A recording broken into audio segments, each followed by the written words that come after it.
Assalamualaikum, pecinta horor. Saya akan menceritakan tentang seseorang atau anak yang sedang menimba ilmu di pesantren.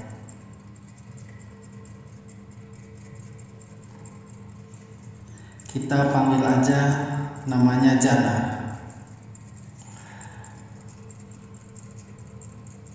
Jana adalah santri yang berasal dari pondok pesantren di daerah Jawa. Selama di pesantren, Jana adalah sosok remaja yang tak dihiraukan lagi perilakunya. Pada suatu hari, ia kedapatan mencuri sebuah batu milik pimpinan pondok pesantren oleh salah satu pengasuh pesantren. Karena perbuatannya yang sudah melanggar aturan, si Jana pun diancam oleh pengasuh untuk dilaporkan ke polisi. Mendengar ancaman itu, si Jana akhirnya ketakutan dan memilih kabur dari pondok tersebut. Namun sayang, saat di perjalanan, Jana justru mengalami kecelakaan hingga nyawanya tak tertolong lagi. Kematiannya pun tak diketahui sama sekali oleh pihak pesantren. Tak terlihat anaknya sudah meninggal. Orang tua Jana pun akhirnya mendatangi seorang dukun yang sakti di daerahnya untuk membalas dendam kepada pihak pondok. Dukun tersebut mengirim sosok yang mirip Jana ke pesantren tersebut. Si dukun berpesan agar setiap malam Jumat Kliwon, jin yang mirip Jana itu harus diberi darah agar jin itu tetap hidup yang mirip si Jana itu.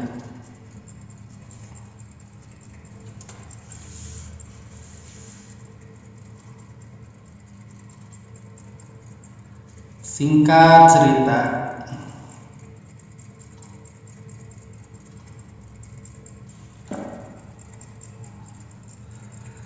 hantu Jana kembali ke pesantren, namun pihak pondok yang tak mengetahui si Jana itu meninggal akhirnya menerima kembali dengan syarat dia harus meminta maaf dan menjalani sebuah hukuman.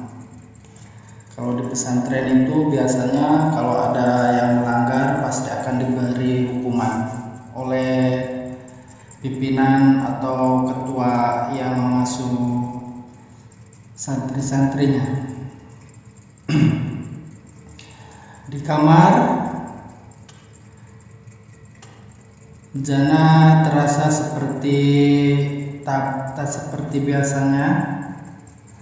Teman-teman Jana pun merasa ada yang aneh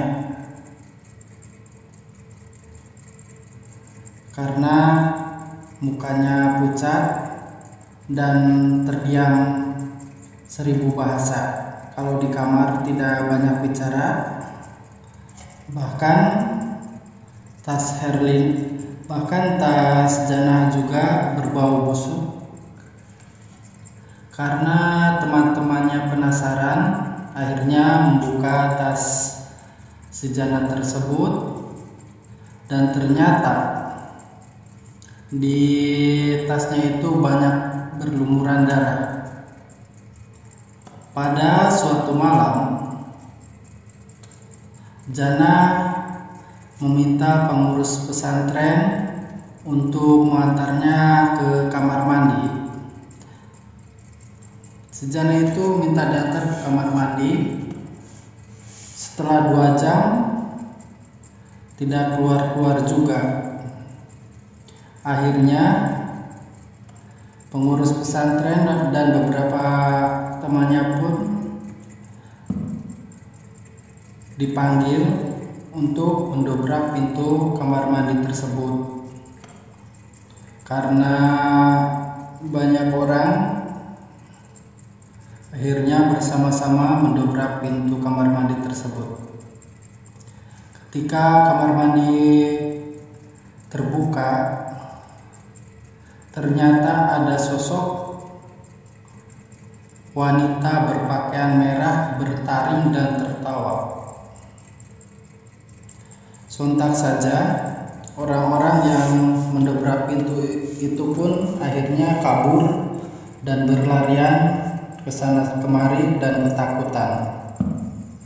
Akhirnya salah satu seorang santri itu melaporkannya pada kiai.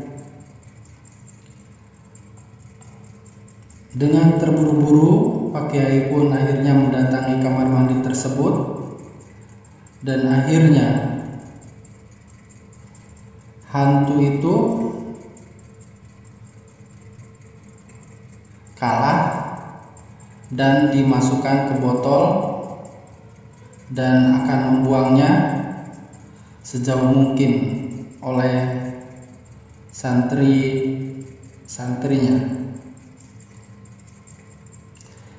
Kejadian itu membuat pihak pesantren tahu bahwa nyatanya Jana telah meninggal dunia. Pak Kiai dan pengurus pesantren pun mendatangi rumah Jana untuk memastikan kejadian yang sebenarnya.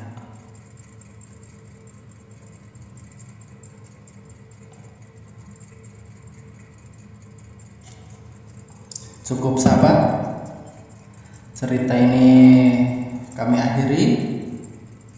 Besok kita akan berjumpa lagi. Semoga sahabat semua dapat terhibur. Amin.